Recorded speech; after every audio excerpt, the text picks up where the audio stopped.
Assalamualaikum warahmatullahi wabarakatuh. Waalaikumsalam warahmatullahi wabarakatuh. Alhamdulillahirabbil alamin wa bihi nasta'inu ala umuri dunya waddin. Wassalatu wassalamu ala asyrafil anbiya'i wal mursalin wa ala alihi wa sahbihi ajmain. Subhanaka la ilma lana illa ma 'allamtana innaka antal alimul hakim. Rabbi shrah li sadri wa yassir li amri wahlul 'uqdatam min lisani yafqahu qawli, amma ba'du. Jumpa lagi dengan podcast SMP Islam Al-Azhar 9 Kemang Pratama Bekasi di acara kita yaitu Flashback. Bagaimana para hadirin seluruhnya, para pemirsa, mudah-mudahan dalam keadaan sehat walafiat dalam lindungan Allah Subhanahu wa taala. Alhamdulillah, hari ini kita kedatangan tamu yang sangat agung, tamu yang terhormat, orang tua kita bersama di Yayasan Wakaf Al-Muhajirin Jaka Permai. Merupakan kebahagiaan tersendiri bagi kami, keluarga besar SMP Islam Al-Azhar 9 khususnya, dan seluruh sekolah-sekolah, unit-unit sekolah baik di Kemang Pratama, Jaka Permai, dan juga Grand Wisata. Alhamdulillah, beliau berkenan hadir pada acara Flashback Podcast SMP Islam Al-Azhar 9 Kemang Pratama Bekasi. Baiklah, kita menyapa beliau terlebih dahulu. Apa kabar Pak Haji? Alhamdulillah. Sehat Pak Haji ya? Alhamdulillah. Baik, alhamdulillah. Pada kesempatan kali ini adalah bagaimana kita mengenal beliau.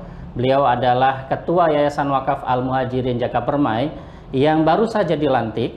Yang kita ketahui bahwa kepengurusan beliau dilantik kemarin, persis hari ini adalah hari ke-36 Pak Haji. Alhamdulillah. Jadi kalau melihat pelantikan kemarin di tanggal 29 September 2021, alhamdulillah bertepatan angka 36 tersebut para pemirsa dengan ulang tahun atau milad YPI Al-Azhar ke-36 tahun ini. Alhamdulillah, ini bukan sebuah kebetulan, semuanya by design dari Allah Subhanahu wa taala. Kita yakin tidak ada yang kebetulan. Maka alhamdulillah, ini hari yang istimewa buat kami, seluruh guru-guru dan karyawan SMP Islam Al-Azhar 9 Kemang Pratama Bekasi, dan umumnya seluruh unit-unit Yayasan Wakaf Al-Muhajirin Jaka Permai. Baiklah, kami panggil Pak Din, Pak Haji, siap ya. Alhamdulillah, beliau kalau kami telusuri biodata beliau dan peran-peran beliau di masyarakat, antara lain kami perkenalkan beliau adalah di MUI aktif sebagai Wakil Ketua Komisi Pemberdayaan Ekonomi Umat, dan kemudian di MES yaitu Masyarakat Ekonomi Syariah, beliau adalah pengurus pusat di Komite Ziswaf yaitu Zakat, Infak, Sodako, dan Wakaf. Kemudian kami juga mengetahui beliau adalah pengurus pusat IPIM yaitu Ittihad Persaudaraan Imam Masjid Indonesia, betul Pak ya? Betul. Alhamdulillah. Baik, kita ngobrol santai. Siap. Sehat ya, sehat, Pak Adi? Ya. Alhamdulillah. Yang pertama mungkin kami ingin tahu, karena memang ini adalah perkenalan para pemirsa dengan Ketua Yayasan Wakaf yang baru, bagaimana latar belakang keluarga Bapak ketika masa kecil, kemudian suasana lingkungan di rumah ketika Bapak kecil, seperti apa sih gambarannya? Seperti itu mungkin. Silakan Pak Din. Bismillahirrahmanirrahim. Assalamualaikum warahmatullahi wabarakatuh. Waalaikumsalam warahmatullahi wabarakatuh. Bismillah walhamdulillah wassalatu ala rasulillah Sayyidina Muhammadin ibni Abdillah wa ala alihi wa sahbihi wa mawala. Asyhadu an la ilaha illallah wa asyhadu anna Muhammadar Rasulullah. Rabbi shrah li sadri wa yassir li amri wa hlul 'uqdatam min lisani yafqahu qawli, amma ba'd. Terima kasih Bapak Amir selaku kepala sekolah SMP 8 SMP 9 Kemang Pratama, dan insya Allah anak kami Haidirul Fijani. Iya betul Pak. Beliau di kelas 9. Iya, 9B ya. Mohon 9B, mohon maaf kami lupa ngitungnya. Kalau zaman dulu kami kelas 1, 2, 3. Iya, 1, 2, 3. Jadi kami mohon maaf lupa karena yang lebih tahu mungkin mamanya ya. Siap. Ya, mungkin mohon maaf, mungkin hal-hal ini bagi saya baru semuanya, dan mungkin kalau tadi ditanya latar belakang, Kami lahir di Gresik, Pak. Gresik ya, Pak. Kami lahir tahun 77, berarti 44 tahun yang Masya lalu. Allah. 44 tahun Masih yang lalu. muda ya, Pak ya. Luar biasa. Sudah Ketua cukup yayasan lama kita. lah. Ya, cukup lama lah kami diberikan Allah kenikmatan hidup yang sehat, yang kebahagiaan yang sehat dan keberkahan semuanya. Tentunya apa yang Bapak sampaikan tadi terlalu besar bagi kami, Pak. Kami belum bisa melakukan apa-apa yang terbaik. Apalagi di yayasan kami ini, mungkin perkenalan sedikit. Ya. Saya dilantik pembina di bulan November, Pak. Iya, bulan November. Di bulan November. Mulai menjadi anggota pembina. Di tahun kemarin. Di tahun ya, Pak? kemarin. Sekarang mungkin kira-kira hampir 1 tahun. Satu ya? tahun. Iya. 1 tahun. Dan kami dilantik kemarin di bulan September tanggal 29, Pak. Iya. Benar, ini hari ke-36, Pak. Alhamdulillah. Alhamdulillah. Sesuai dengan ulang tahun milad Yayasan Wakaf Al-Muhajirin. Alhamdulillah. Dan semoga ini menjadi tonggak bagi saya pribadi dan bagi yayasan, khususnya bagi kawan-kawan semua yang di yayasan ini, Civitas Akademika semuanya, untuk sedikit flashback bahwa para pendiri-pendiri dulu sudah membuat yayasan ini menjadi seperti ini. Tentunya hal-hal yang sekarang kita lakukan ini mungkin menjadi legacy suatu saat penerus-penerus kita ke depannya. Ya. Itu tentunya apa yang kita lakukan ini selalu berlandaskan dengan keikhlasan, Pak.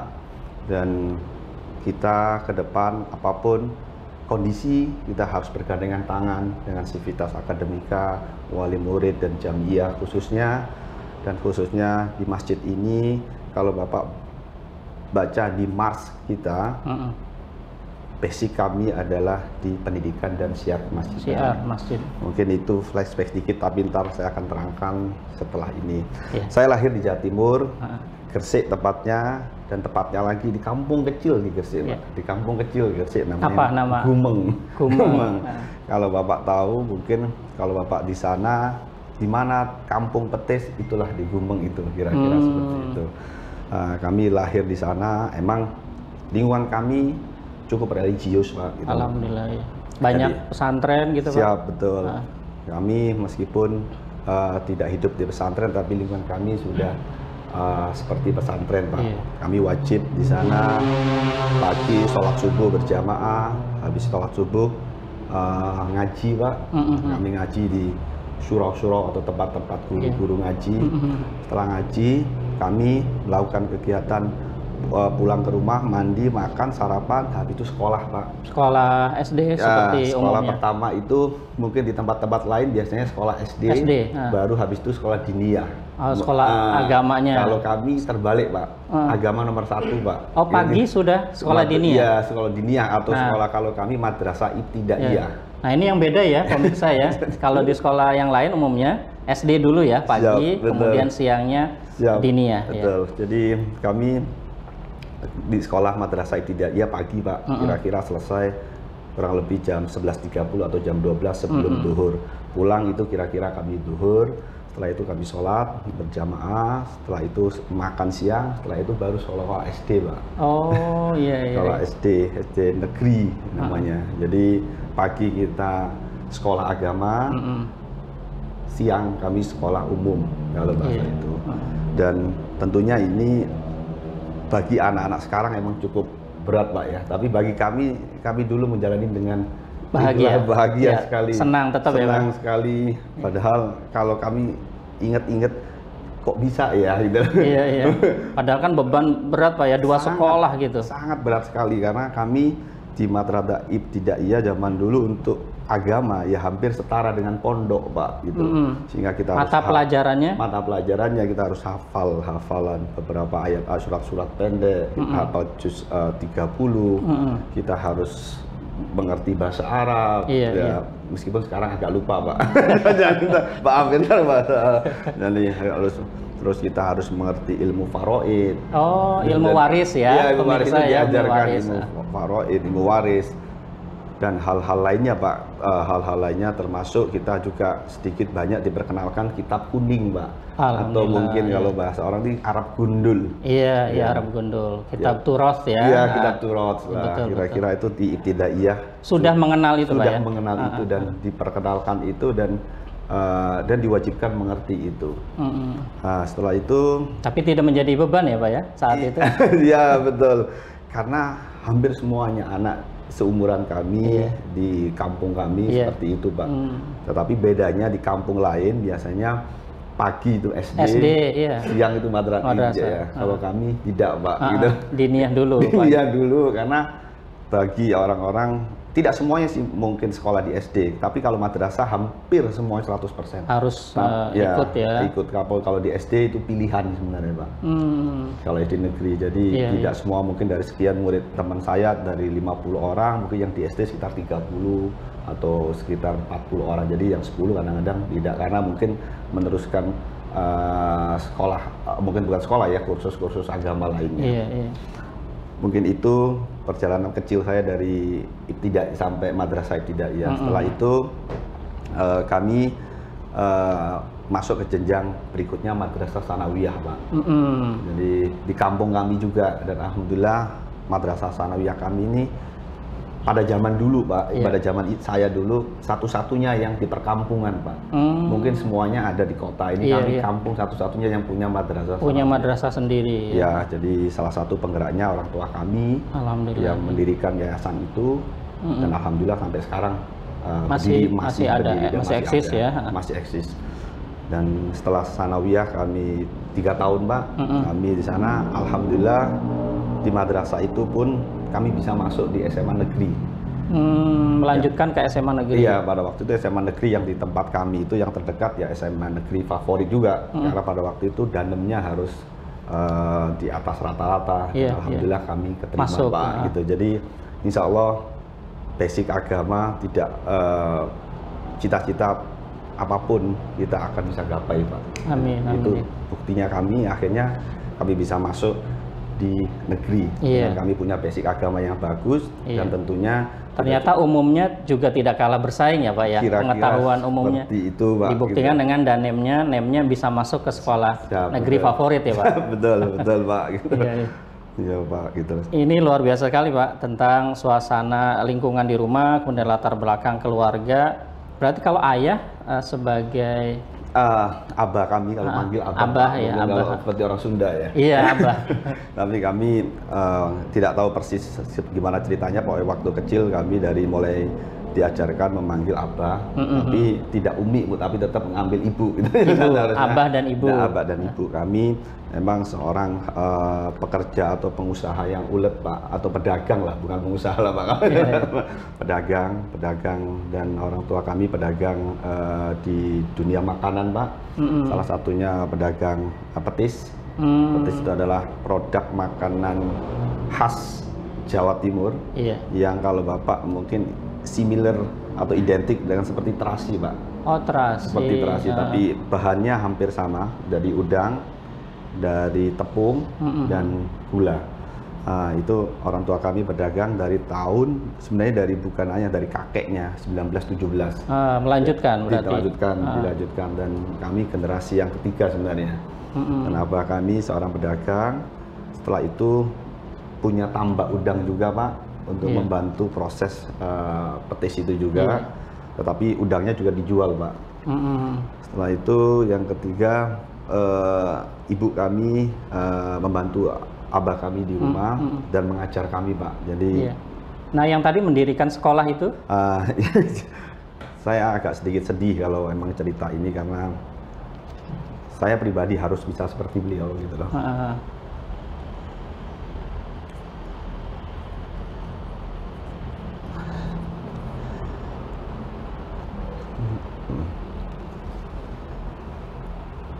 Ini jadi kami terbawa suasana ya Pak. Allahumma ghfirlahu. Emang beliau, mohon maaf ya ini.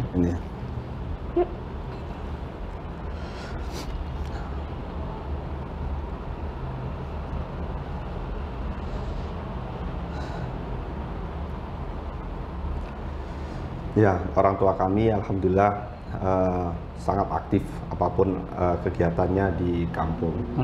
Salah satunya adalah beliau adalah mendirikan yayasan di Madrasah Sanawiyah beserta koleganya, kalau nggak salah itu 5 orang Pak. Gitu. Dan alhamdulillah sampai sekarang bisa dirasakan. Terus beliau juga aktif di masjid dan beliau juga aktif di organisasi di masyarakat pedesaan. Apa namanya pada waktu itu LKMD atau kira-kira seperti itu. Jadi yang tadi saya sebutkan, saya ceritakan bahwa orang tua kami ini mendirikan Pak.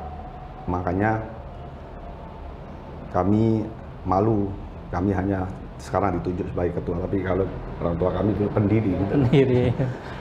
Yayasan, jadi kami belum mampu menjadi beliau gitu loh. Tapi semangat di pendidikan kan sama Pak ya, artinya visi misinya di apa namanya tempat yang sama gitu Pak ya. Sangat Pak. Jadi beliau ini salah satu orang tua yang menurut saya sudah modern di zamannya Pak itu. Yang tadi saya katakan tidak semuanya anak di sana sekolah SD. Iya. Kalau MI sudah jelas wajib. Tadi kan kami religius. Semua, iya lingkungannya memang. Iya, tapi mendukung. Orang tua kami, kamu harus pinter agama dan juga harus pinter umum lah bahasanya. Bahasanya seperti itu. Jadi basic agama, fondasi agama harus kuat, tapi umum untuk berikhtiar di dunia ini juga harus bagus gitu loh. Karena kita menjadi khalifah ini kan untuk baik di dunia dan akhirnya kita bisa tuai di akhirat dengan baik. Kira-kira seperti itu. Sehingga dasar-dasar inilah yang memerintahkan kami dari orang tua kami untuk sekolah di tempat yang punya basic agama yang kuat dan basic umum yang kuat. Karena dengan dua-duanya kita punya, insya Allah kita akan balance hidup ini dan insya Allah akan lebih bermanfaat hidup ini kepada masyarakat dan masalah bangsa dan negara. Nah tadi Pak, untuk gambaran tentang latar belakang pendidikan tadi kan lanjut ke SMA negeri ya. Iya, nah kemudian kami baca bahwa gelar Bapak B.Com dan ST itu berarti kan bukan dari dalam negeri Pak ya, gelar tersebut. Nah itu gimana Pak latar belakang pendidikan sampai mendapat gelar tadi? Iya, jadi tadi saya sebutkan orang tua kami sangat moderat meskipun beliau tinggal di perkampungan yang kecil. Tapi pemikirannya sudah di zaman itu sudah maju ya. Kami dididik agama sangat kuat dari mulai tadi Madrasah Ibtidaiyah, Madrasah Sanawiyah. Setelah itu kami disekolahkan di SMA negeri, itu pun sorenya kami masih mengaji Pak. Masih ngaji, meskipun udah SMA itu. Iya, subuh mengaji, sore mengaji. Setelah itu kami bicara kepada orang tua kami ingin melanjutkan ke jenjang yang lebih tinggi, kami ingin mungkin bisa sekolah di luar. Kami tidak tahu luar yang mana yang bagus. Belum ada bayangan. Belum ada bayangan. Kami akhirnya berdiskusi, ada salah satu keluarga kami yang pernah sekolah di Amerika, sehingga kami bertanya-tanya lah. Akhirnya kami tentukanlah kami sekolah di Australia Pak. Kami sekolah di Australia, mengambil bisnis commerce namanya, bisnis perdagangan. Ya, basic kami di SMA tadi adalah fisika sebenarnya Pak. Cuman setelah lulus SMA kok senang uang Pak. Jadi kami senang bisnis ya, wirausaha ya Pak. Bisnis wirausaha. Ya mungkin sesuai dengan kondisi lingkungan kami yang tadi orang tua kami pedagang. Kita biasa disuguhin kompleksitas usaha pada waktu itu. Ketika lagi terjadi permintaan bagus kita senang, permintaan kurang tidak senang, tapi kita lama-lama menikmati itu. Dan kami biasa melihat beberapa karyawan orang tua kami yang mungkin ketika memberi waktunya gajian, kami rasanya senang sekali. Ketika ibu kami memberikan ini untuk gaji kamu, itu kami melihatnya sangat senang. Jadi justru yang memberikan itu ikut bahagia ya, merasakan kebahagiaan itu sendiri. Itu kami, jadi tujuan kami berusaha, berbisnis, salah satunya, nomor satunya itu Pak. Gitu. Ketika kami memberikan sesuatu kepada orang-orang kami yang bareng-bareng bekerja ini, ada rasa kenikmatan yang tidak bisa ternilai Pak. Iya. Meskipun kadang-kadang di dalam usaha kita belum merasakan, Pak. Yang punya ini belum merasakan nikmatnya itu ya. Nikmatnya belum merasakan secara materi, tapi kewajiban kami harus membayar gaji atau bahasa Arabnya apa? Ujroh. Ujroh, iya ujroh, betul. Bahasa Arabnya ujroh itu rasa ada kenikmatan yang tidak bisa dinilai dengan apapun, dan itulah mungkin kami nggak sadar kami pelan-pelan bisa menikmati dari usaha kami. Baik. Ya, dari Australia setelah itu kami berbisnis, Pak. Pulang ke Australia berbisnis, emang panjang sekali kalau saya ceritakan berbisnis kami, tapi mungkin saya putung. Tahun 2005 kami memulai berbisnis di bidang properti, Pak. Kami menjadi developer. Di Jakarta? Di Bekasi, Pak. Di Bekasi, sudah di Bekasi. 2005 itu kami di Bekasi, kami berbisnis properti. Ada komplek pertama yang kami bangun di Gria Prima Galaxy 1, Pak. Itu sekitar 150 unit rumah. Pertama kali kami bangun dengan semua uang pinjam, Pak. Dengan uang pinjam, dan alhamdulillah sampai sekarang kami sudah mempunyai 10 perusahaan. Alhamdulillah. 10 perusahaan. Ya, 10 perusahaan, dan harusnya lebih ya, cuman lupa saya sudah. Harusnya sekarang sudah lebih, dan alhamdulillah ada 3 perusahaan kami lahirkan di saat-saat pandemi. Oh, justru saat pandemi ya, bisa lahir perusahaan-perusahaan. Apalah, artinya adalah kita harus punya optimisme, kita harus punya positif apapun kejadian alam ini, kejadian dunia ini, kita terlalu positif, karena selama masih ada dunia ini, saya yakin Allah masih memberikan rezeki. Itu, Pak, kira-kira. Baik, terima kasih luar biasa pemirsa tentang latar belakang keluarga dari Bapak Haji Muhammad Saifuddin ini, kemudian juga masa kecil, lingkungan, dan latar belakang pendidikan. Berlanjut terkait dengan anak-anak nih, Pak, pendidikan anak-anak seperti apa? Anak-anak Bapak di Bekasi tinggal, dan juga dengan keluarga Bapak yang mungkin kami ingin tahu ini, Pak. Ya, memang kalau cerita keluarga pastinya antara senang dan haru, Pak. Dan kita semua pernah merasakan hidup ini ada senang dan tidak senang. Bagi kita loh, Pak, tapi bagi Allah semuanya yang terbaik. Tapi bagi kita pasti, manusia pasti merasakan itu.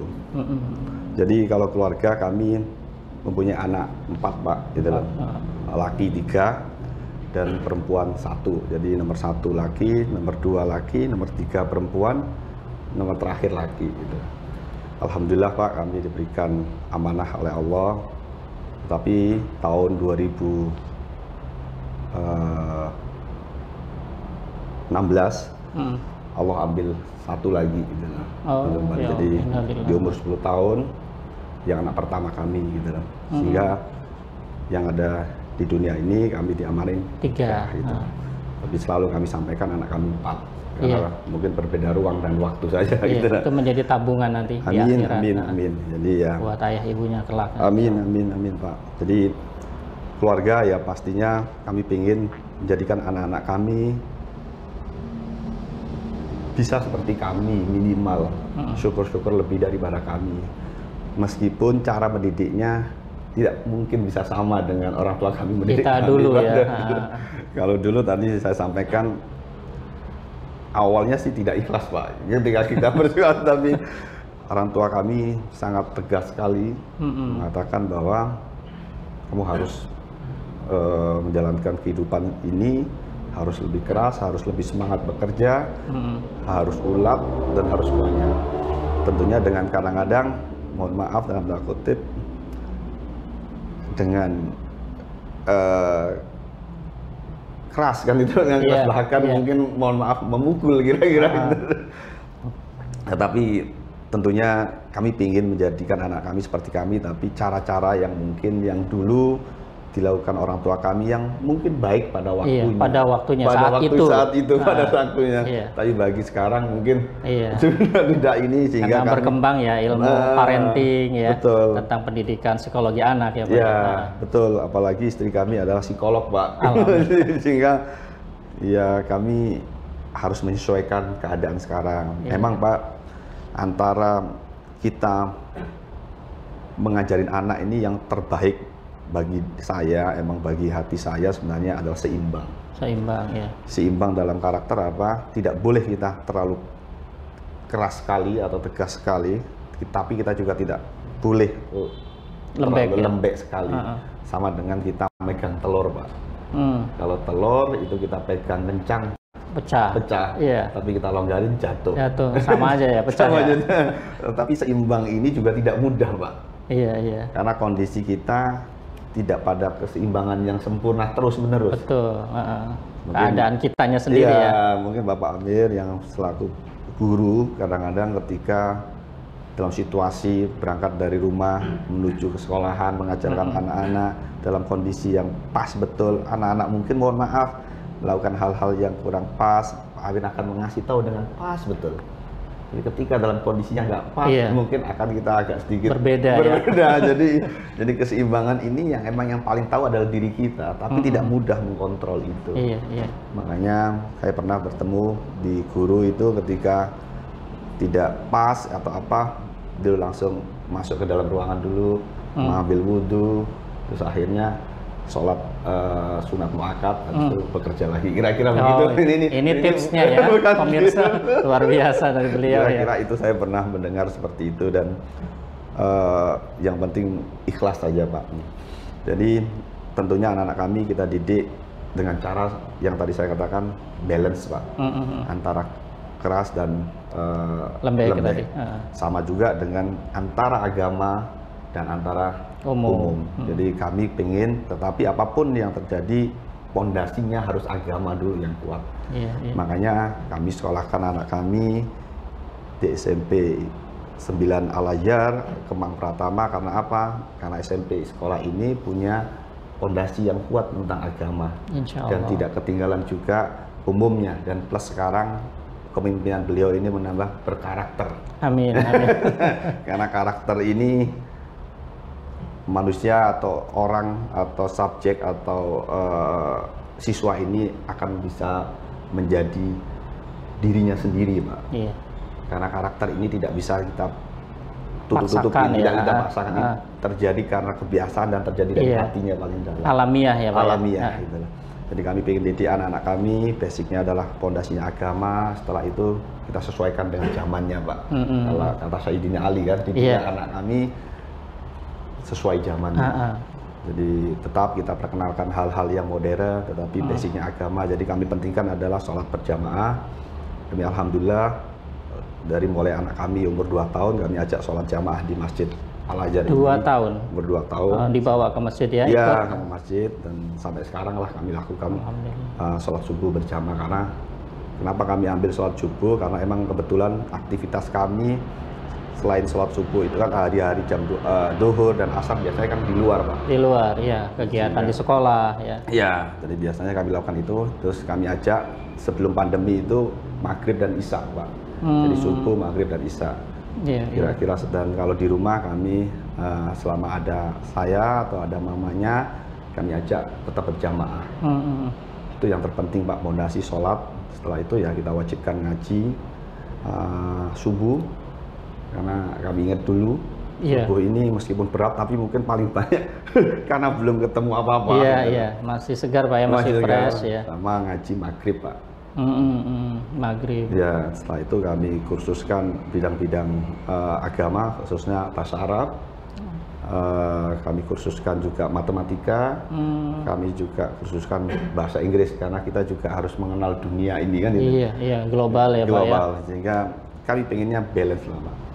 Untuk mendidik anak kami ya tentunya tadi kita terus kawal beliau ini, anak-anak kami ini semuanya untuk menjadi anak-anak yang terbaik di bidangnya masing-masing, Pak.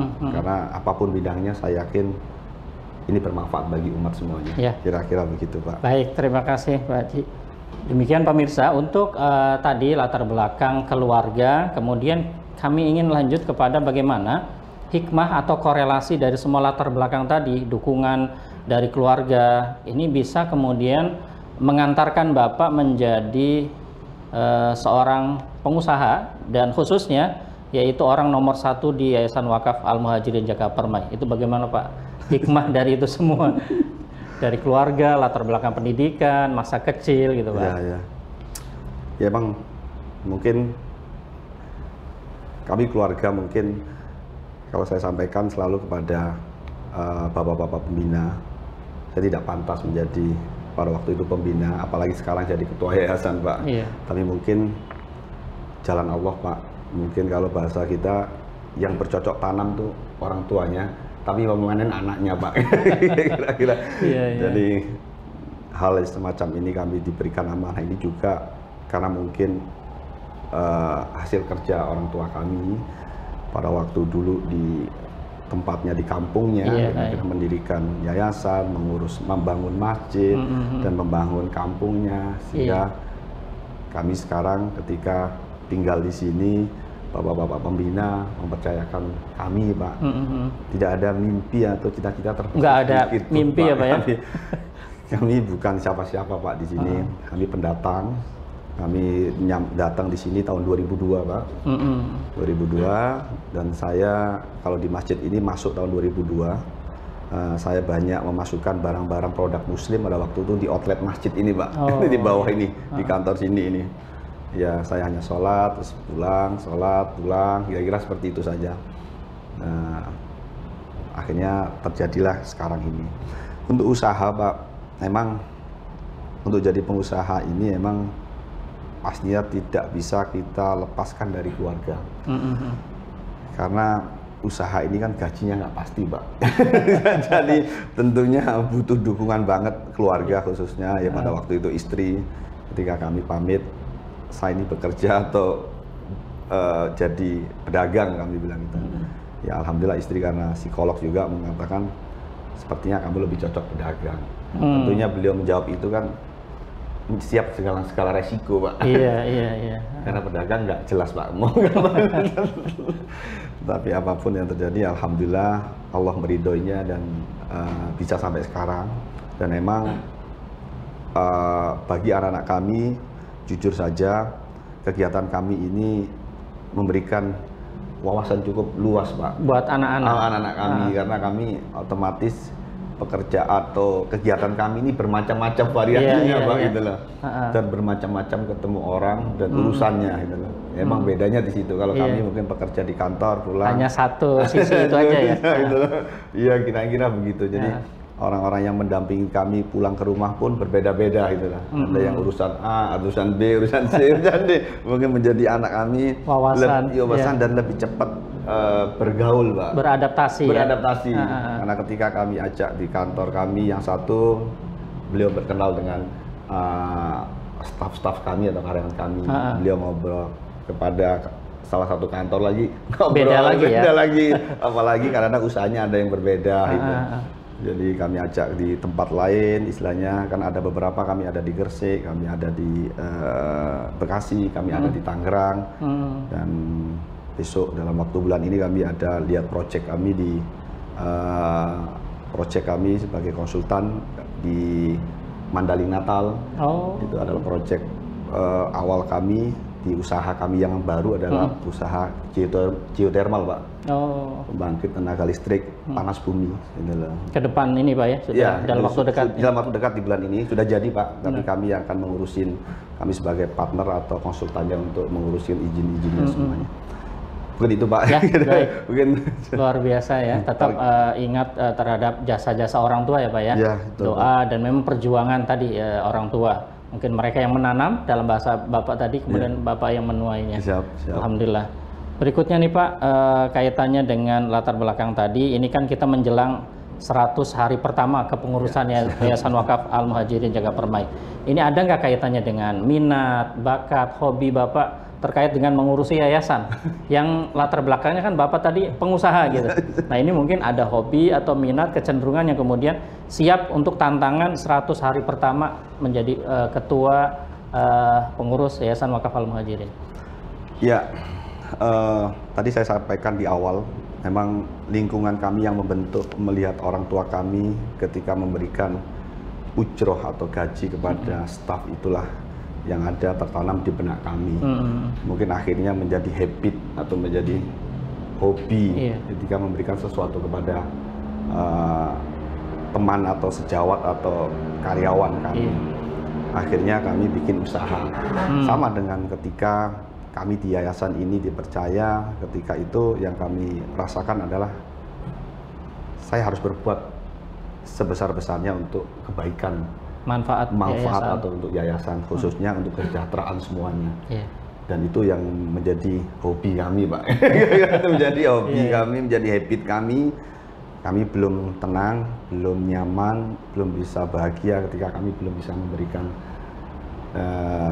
yang terbaik, yang terbaik di yayasan ini. Itu saja, Pak, kira-kira hobi kami, itu nggak ada lain-lainnya, Pak. Baik, Pak, ini kita mungkin sebelum serius, lebih serius lagi, silakan mungkin warap diminum, Pak. Saya minum ini MCA. Iya, Pak. Masjid Jami Al-Azhar. Pak, udah berapa kali minum ini? Beberapa kali, Pak, di kegiatan-kegiatan resmi Al-Azhar. Alhamdulillah. Alhamdulillah, secepatnya ntar kalau kami sudah produce massal, insya Allah untuk lingkungan kami, ini tidak kami jual, Pak. Tapi untuk lingkungan kami dulu.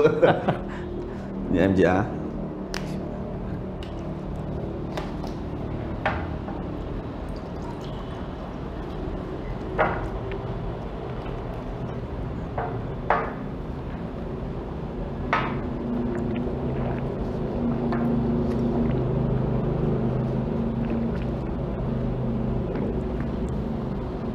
Ini tetap kita rileks saja, Pak, ya. Jadi memang bagaimana ke depannya di target 100 hari pertama Bapak, kita ketahui para pemirsa bahwa Yayasan Wakaf Al-Muhajirin ini ada 5 pilar pedoman perjuangan yayasan, yaitu ikhlas yang pertama, kemudian kedua ada amanah, yang ketiga istiqomah, yang keempat jamaah, dan berikutnya ada imamah. Nah, ini terkait 100 hari pertama Bapak, kira-kira target apa terkait dengan 5 pilar tadi, Pak? Silakan, Pak. Ya, ketika saya masuk pertama kali di yayasan ini, dan khususnya ketika saya menjabat sebagai ketua Yayasan Al-Muhajirin, saya baca-baca visi dan misi, Pak, atau sejarah didirikan yayasan ini. Iya. Saya ketemukan dan di pelantikan saya sudah sampaikan, ketika kita bisa menjalankan 5 pilar tadi, ikhlas, amanah, istiqomah, jamaah, dan tidak lupa imamah. Ini kalau kita jalankan dengan sebaik-baiknya, saya berpikir dan saya yakinin, insya Allah kita akan membawa yayasan ini lebih baik, Pak. Membawa sekolah kami lebih baik, bisa mensejahterakan semuanya. Karena 5 pilar ini, saya jujur, saya baca di tiap malam ini, saya merasakan aura bahwa ini tidak mungkin hanya ditulis biasa, pasti dengan perenungan, dengan ikhtiar, atau dengan kalau bahasa kami riyadhah, riyadhah, sehingga timbul kata-kata ini. Karena tidak sembarangan, ya, Pak, tidak sembarangan, untuk bisa memunculkan 5 pilar tadi. Dari 5 pilar ini kita semuanya sudah tercapai semua, Pak. Dari mulai yang tidak hanya 100 hari mungkin untuk anak-anak kita, untuk anak didik kita, 5 pilar itu kalau kita bisa jalankan semuanya, ya kami berpikir kita bisa, apa yang dikatakan, kepingin menjadi generasi emas, Pak.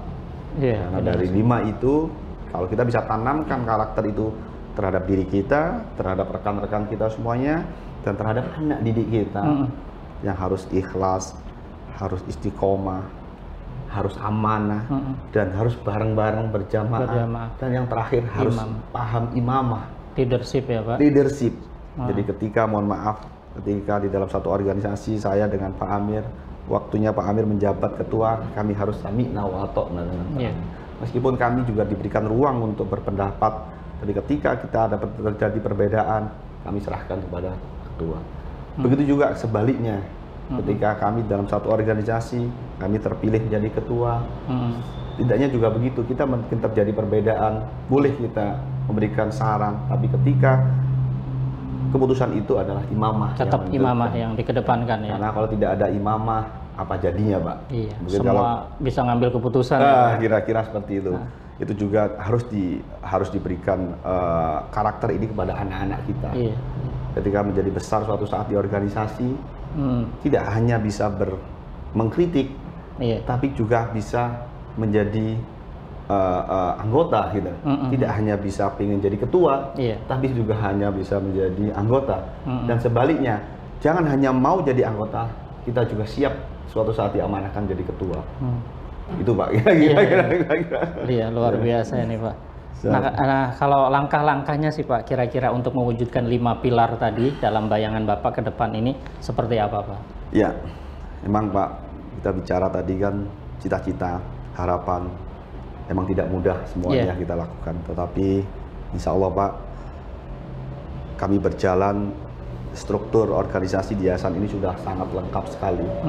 Sivitas akademika yang didukung oleh YPI Al-Azhar sangat juga lengkap dan sangat mumpuni semuanya, dan hampir sama dengan umur saya. Hampir sama, mungkin YPI Al-Azhar kalau saya sudah 40.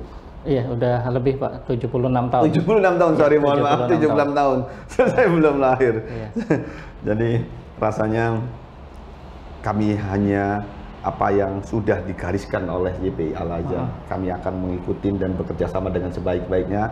Apa yang sudah digariskan di Yayasan Wakaf Al-Murjin dengan dasar 5 pilar akan kami lakukan sebaik-baiknya dengan cara kita selalu memonitor Pak, apa yang dilakukan teman-teman semua ini di dalam yayasan ini. Kita akan memonitor apa yang kita jangan hanya bisa memerintah, tapi juga bisa mendengar. Kami ingin dalam waktu 100 hari ini, selain kami melakukan hal-hal kebijakan-kebijakan yang tentunya untuk memperbaiki yayasan yang sudah baik ini Pak, yang akan menjadi lebih baik lagi. Tapi tentunya juga kita mau mendengar dari kawan-kawan dan sivitas akademika yang dari YPI Al-Azhar, apa yang harus kami lakukan. Mungkin itu Pak yang pertama, karena dengan mendengar insya Allah kami bisa melangkah itu lebih baik. Itu kira-kira. Terus yang kedua, apa yang saya tahu di luar ini baik, kami juga akan membawa sesuatu ini untuk kebaikan yayasan Pak. Contoh hal-hal dalam bidang teknologi atau dalam bidang fasilitas pendidikan yang kami tahu ada di beberapa di sekolah-sekolah lainnya, kami akan berikan informasi ke dalam yayasan ini. Syukur-syukur kita bisa mewujudkannya. Yang ketiga Pak, tentunya jarak atau hubungan kita dengan khususnya kepala sekolah dan semua guru, kita akan lebih dekat lagi.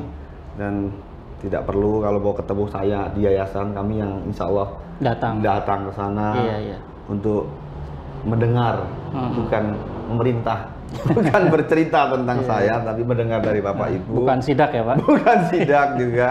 Dan untuk biar bisa lebih dekat, ketika kedekatan kita lebih ini, insya Allah kita kalau tidak ada jarak, tidak ada lagi dusta antara kita, kira-kira gitu. Itu kira-kira. Terus fasilitas-fasilitas yang kira-kira kita bisa melihat langsung apa yang kurang, apa yang dirasakan guru, mungkin ruangannya kurang bagus, kurang nyaman, kami bisa lihat. Sehingga karena psikologis ketika kurang nyaman, gimana bisa mengajar dengan baik. Yang kedua, di kelas, ruang kelas juga sama, gimana kita bisa menciptakan anak didik yang baik ketika di dalam proses belajar atau fasilitas belajar ini juga tidak nyaman kira-kira. Begitu juga di luar sekolah, kami juga akan melihat keamanan. Dan mungkin karena ini masih hybrid, tidak semuanya kami masih masa pandemi kepingin juga punya kantin yang bagus Pak. Yang sampai kita nih memberikan perintah kepada anak didik kita untuk makan duduk, tapi tempat duduknya nggak tersedia. Kira-kira ini juga menjadi konsen bagi kami ke depan, sehingga kami akan melakukan sebaik-baiknya dan secepat-cepatnya. Doakan saja Pak, kira-kira gitu. Insya Allah. Nah, kalau bayangannya Pak, apakah sudah ada kira-kira bayangan secercah cahaya kira-kira itu akan segera terwujud gitu? Ya, pasti Pak. Kita bisa seperti ini karena harapan. Tidak mungkin tanpa harapan kita bisa seperti ini kan gitu. Apapun yang terjadi dengan situasi sekarang yang tidak mudah Pak ya, semuanya, tetapi kita harus punya harapan yang baik. Salah satunya adalah kami terus berkoordinasi dengan pimpinan sekolah semuanya, dan koordinasi dengan jamiah. Sudah hampir 5 jamiah kalau nggak salah kami. Sudah audiensi terus ya, audiensi langsung dan cukup lama Pak. Dan kami kemarin mengajak pembina juga untuk mendengar juga, sehingga kami biar dapat support Pak. Karena organ tertinggi yayasan ini adalah pembina Pak. Kami harus patuh di pembina ini, kami harus tunduk dalam artian dalam koridor hukum atau tupoksi yang ada semuanya, karena pembina-pembina ini sangat sekali fokus untuk kemajuan yayasan ini, Pak. Kami berbicara dengan ibu-ibu, bapak kepala sekolah, kami juga berbicara dengan jamiah, dan insya Allah sudah kami lakukan langkah-langkah yang ada perbaikan kita di tempat-tempat jamiah. Kami insya Allah ntar akan juga apa yang kami mampu kami berikan dari ke jamiah. Tadi kami juga sudah kami perintahkan bagian PP untuk datang ke ruang-ruang jamiah, apa yang kurang pas biar beliau nyaman. Karena sekolah Al-Azhar ini ya kami baca tidak mungkin lepas dari jamiah. Dari jamiah, dukungan support dari jamiah luar biasa. Ya, dan kami sudah lakukan itu, Pak. Alhamdulillah dengan langkah-langkah konkret itu yang kami sudah lakukan. Baik, terima kasih Bapak. Nah ini terkait dengan pengembangan yayasan ke depan, Pak, bahwa core dari yayasan ini itu pendidikan.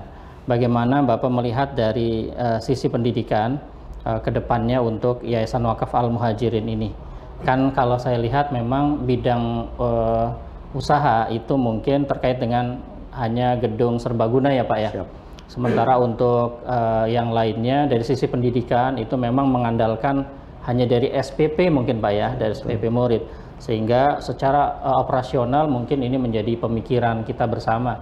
Bagaimana ke depan agar core pendidikan ini bisa mandiri gitu Pak ya. Artinya tidak kemudian mengandalkan dari SPP murid. Dan itu karena saya lihat latar belakang Bapak pengusaha, saya kira ke sana arahnya bisa gimana Pak? Betul Pak, betul sekali. Salah satu tujuan Bapak-bapak pembina kami diikut sertakan atau masuk di dalam pembina adalah apa yang kita bisa bikin usaha untuk meringankan. Ya, tadi Bapak betul, kita tidak hanya bergantung pada SPP, karena kalau bergantung pada SPP pastinya setiap tahun akan naik, Pak. Betul. Karena akan terjadi inflasi kan, Pak, kira-kira. Dan ada penyesuaian salary, harga barang naik dan segala macam. Itu yang diamanahkan pembina pada waktu kami masuk sebagai pembina, Pak. Tentunya kami melihat dengan situasi sekarang emang tidak mudah, tetapi harus optimis sekali. Benar Pak, kami Pusdiklat, kami sudah mulai kami kemarin panggil manajer Pusdiklat untuk secepat-cepatnya membuat acara apapun selama prokes. Alhamdulillah sampai Desember ini kami full Pak. Sudah Alhamdulillah full ya? Untuk weekend Pak ya. Tadi juga saya sampaikan ke jamiah juga, ketika bapak-bapak atau bapak kepala sekolah ada kegiatan sekolah, ada anak didik ada kegiatan, silakan pakai di Pusdiklat Pak. Itu salah satu untuk ya orang biar tahu kami ada di situ kira-kira gitu. Sehingga menjadikan Pusdiklat tetap ramai. Kalau ada bapak teman-teman bapak yang mungkin punya acara diklat hanya mungkin kira-kira 100 orang atau 50 orang, kami punya tempat itu. Dengan cara itulah kami berbicara dengan bapak, dengan jamiah, dengan teman-teman sekitarnya, akhirnya gedung Pusdiklat menjadi ramai lagi Pak, kira-kira. Sehingga salah satunya itulah menjadi pundi-pundi kita untuk memperkuat yayasan, dan syukur-syukur bisa meringankan tanpa harus menaikkan SPP kira-kira. Tentunya seperti itu Pak. Itu Pusdiklat itu. Jadi insya Allah kami terus berupaya, tentunya tidak hanya untuk mendapatkan keuntungan Pusdiklat saja, tetapi juga jamiah atau apapun kegiatan di sekolah kalau butuh tempat lebih representatif, bukan berarti sekolah tidak representatif, tapi tapi mungkin butuh size yang lebih besar, mungkin bisa pakai Pusdiklat Pak. Jadi bukan hanya untuk akhirus sanah Pak ya, artinya wisuda biasanya kan memang di sana. Nah, kalau kedepannya mungkin kegiatan-kegiatan lain bisa menggunakan fasilitas Pusdiklat ya Pak. Apapun yang ada fasilitas yayasan silakan Pak. Ini kami berikan untuk kegiatan semua, termasuk kami juga ada beberapa kendaraan yang mungkin salah satunya ada kendaraan besar juga, apa tuh Hi-Ace 15-16 orang mungkin. Kalau ada acara yang ini asal sesuaikan schedule-nya dan bisa dilakukan, bisa digunakan. Yang kedua mungkin di sini Bapak tahu ini ada MCA TV juga. Iya, MCA ini termasuk ya. Silakan kalau Bapak ada ide untuk membantu yayasan kami atau apa seperti apa, silakan pakai, dan bahkan ini bisa mobile. Insya Allah kami akan fasilitasi kendaraan sehingga ketika Bapak ada audiensi yang tidak harus di sini, mungkin di tempat yang bisa nanti mobile ya, nggak harus di sini. Luar biasa. Asal schedule-nya ini, dan ini juga bisa kalau emang ada teman-teman yang mau menjual produk itu juga bisa. Sehingga di MCA TV ini terus berkarya Pak. Terus kita lagi punya sebenarnya travel Pak. kita punya travel haji umroh. Iya, betul. Emang di saat pandemi ini salah satu bidang usaha yang paling terpukul. Iya. Tapi seyakin-yakinnya di akhir-akhir tahun ini insya Allah kita sudah mulai. Ada salah satunya adalah ziarah wali, Pak. Insya Allah semoga ntar disebarkan kepada jamiah SMP 9 Kemang Pratama ini gitu loh. Kami juga berupaya membuat usaha-usaha lainnya, Pak. Tidak apapun yang menjadikan fokus di dalam usaha ini semuanya akan bermuara pada kegiatan pendidikan semuanya, Pak. Tentunya kami berharap usaha ini bisa maju dan bisa membantu yayasan ini tidak harus menanggung apapun kebutuhan ini dari uang SPP, kira-kira gitu, Pak. Kira-kira gitu. Luar biasa. Alhamdulillah, mudah-mudahan ini bisa tercapai ya, para pemirsa. Berikutnya, Pak, terkait dengan strategi penataan bidang pendidikan ke depannya dari yayasan ini, seperti apa gambarannya, Pak, untuk penataan khusus bidang pendidikan? Ya, memang 100 hari pertama ini memang fokus kami itu, Pak, utama. Ya, dan Bapak, saya sudah ketemu Bapak Ibu Kepala Sekolah semuanya kan, kira-kira.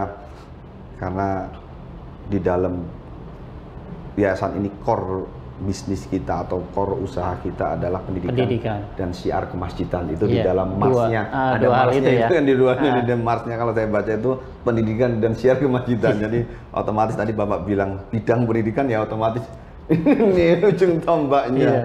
Jadi jelas, Pak, insya Allah dalam waktu beberapa hari lagi kami akan isi bidang pendidikan yang tentunya juga selain kami melihat emang mempunyai kompetensinya di bidang itu, tapi kami juga menerima masukan dari Bapak Ibu semuanya. Insya Allah dalam waktu dekat, Pak, dalam waktu 1 minggu insya Allah sudah terisi bidang pendidikan, dan bidang pendidikan tentunya yang punya kompetensi, beliau punya experience cukup bagus, dan saya lihat juga punya leadership yang cukup bagus, dan yang tentunya yang paling penting adalah punya hubungan dekat dengan unit-unit sekolah atau kepala sekolah, dan tentunya mau mendengar, Pak.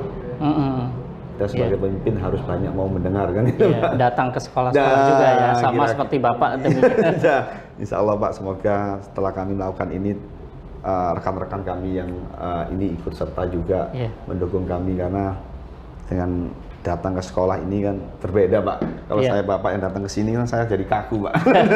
Kalau saya datang ke sana, saya sebagai tamu saya merasa bahagia saja. Kira-kira gitu, Pak. Kira-kira. Jadi terima kasih. Secepatnya, Pak, kami akan lakukan kami taruh salah satu figur yang mungkin kami rasakan cukup baik, dan itu kami menerima arahan dari Bapak Ibu Kepala Sekolah semuanya. Kita tunggu, Pak, ya. Amin, amin. Secepatnya, Pak. Baik, berikutnya adalah terkait dengan SMP 9, Pak, khususnya. Ini kan kami ada layanan kelas tahfiz, ada karakter dan bilingual. Bagaimana pandangan Bapak juga dikaitkan dengan bagaimana sih Bapak kiat-kiatnya dalam memilih sekolah? Kan di kami sudah ada kelas layanan. Bagaimana, Pak? Jadi mungkin tadi saya sisipkan sekali lagi untuk pendidikan, kita ada tim humas, Pak. Tim humas. Di dalam pendidikan itu di bawahnya itu ada tim humas. Kalau di dalam swasta mungkin tim marketing lah. Marketing, Jadi ya itu tadi sifatnya mendengar dan menyampaikan ke publis. Mendengar dan menyampaikan ke publis. Mendengar, melihat apa yang kita punya, kita sampaikan ke publis. Dan itu semoga menjadi amal jariah, Pak. Bapak cerita bahwa mengajarkan anak-anak sholat tahajud malam. Itu kita mendengar, memfoto, mempubliskan. Tujuannya untuk apa? Untuk orang bisa ikut kan, kira-kira gitu. Menginspirasi yang lain. Makanya kami di tim humas yang terbaru ini akan ada divisi tim humas atau garis miring marketing. Kira-kira gitu, Pak. Kalau kelas apa tadi, Pak? Bilingual, tahfiz dan juga karakter, Pak, di SMP 9 ini. Tentunya tadi saya di awal saya sudah sebutkan bahwa kita semuanya harus balance. Kita ketika punya keahlian, tidak cukup kita punya keahlian satu, Pak. Sama ketika kita mampu baca Al-Quran dengan baik, tentunya juga kita harus mampu berkomunikasi yang baik. Betul, Tentunya kita ketika kita bisa berbahasa Inggris dengan baik, harapan kita juga bisa membaca Quran dengan baik. Betul, Tentunya bilingualnya seperti itu. Sama dengan ketika kita punya karakter yang baik harusnya dibanding dengan akademisnya yang baik. Bagus. Karena ini tidak bisa terpisahkan.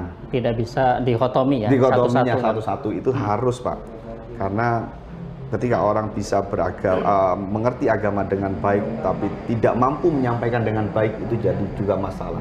Sehingga kalau dalam bahasa Arab ilmu muhadharah juga harus tinggal. Bapak mungkin dari backgroundnya dari pondok, kalau saya baca juga itu juga penting diajarkan pada public speaking ya. Public speaking, karena orang kita pandai atau mempunyai sesuatu yang baik tapi orang tidak tahu, itu juga kurang manfaat, Pak. Kurang manfaat, ya. Jadi sebaik apa kita menampilkan kepada orang, itulah kita akan. Tentunya sekolah SMP 9 Kemang Pratama yang mau menjalankan itu tapi sangat pribadi, dan saya yakin ini yang akan diterima di masa depan, Pak. Amin, amin. Karena ini dua-duanya harus balance.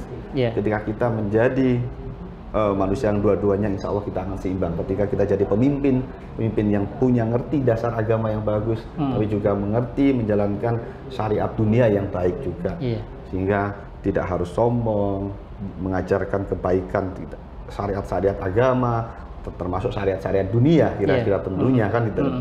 Nah, terus kami berharap sekolah berkarakter ini tentunya harus terus, bukan hanya slogan, Pak ya, tapi benar-benar diwujudkan dalam terus kegiatan ini yang tadi saya sampaikan di dalam 5 pilar yayasan ini. Kalau kita ambil itu kan sudah menjadi karakter yang cukup baik, betul. Kalau kita punya sifat istiqomah, amanah, ikhlas, jamaah dan imamah, ini saya yakin sudah paripurna ya. Sudah paripurna, sudah paripurna, Pak. Saya makanya ketika SMP 9 ini bisa mewujudkan dan bisa melakukan dan bisa menghasilkan anak didik punya karakter itu, saya berani jamin dia akan menjadi orang-orang yang bermanfaat di dunia dan akhirat. Amin. Ya, baik pemirsa, karena terbatasnya waktu, terima kasih banyak Bapak Haji Saifuddin. Mudah-mudahan apa yang kita diskusikan pagi hari ini bisa bermanfaat buat kita semua. Amin. Kurang lebihnya mohon maaf. Jazakallahu khairan katsiran. Terima kasih Pak Haji yang sudah bergabung dengan MJA TV SMP Islam Al Azhar 9. Kurang lebihnya mohon maaf. Mari kita akhiri kegiatan ini dengan sama-sama membaca hamdalah dan doa kafaratul majlis. Alhamdulillahirabbil alamin. Subhanakallahumma wa bihamdika asyhadu an la ilaha illa anta astaghfiruka wa atubu ilaik. Wassalamualaikum warahmatullahi wabarakatuh.